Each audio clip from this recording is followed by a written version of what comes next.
Wow! Galing ako sa kabilang barangay. Bumili ako ng dibat. May alam ako dyan. Maraming taba. Tapos pritong tilapia. Kaya pero gatas may tinapay din. Tapos binilang ako ng sabon para gumanda ang autis nyo. Kaso ang lakas ng ulan. Inapos ako ng ulan. Pa, punta ka ulit kabilang barangay. Bakit? Bili mo ko chichirya. Pwede ikaw pumunta sa kabilang barangay.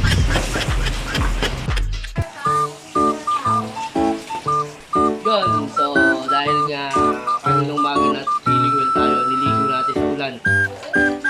Ngayon, pinagluto natin yung mga bata. Actually, magiging toxic naman ako pag sinabi kong hindi ko gusto ng ulam na to. Pinagluto ko yung pamilya ni Maggie pa.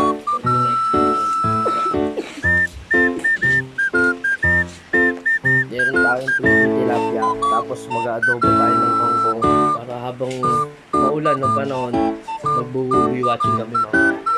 So, yun lang mga lads. And yun na nga mga lods, so nakaluto na nga tayo. Meron tayo ngayon dinner. Pampalakas ng resistensya. Adobong kangkong. Tapos naprito na rin natin yung tilapia. Yan. Mapapansin nyo po, may ingat-ingat na isang piraso kasi si Sayong kumain na. So yung kain na po tayo mga lods. Sana may hapunan din po kayo ngayong gabi na to. Thank you for watching. This is Pamilya Di Magiba. And ayun. Bye-bye!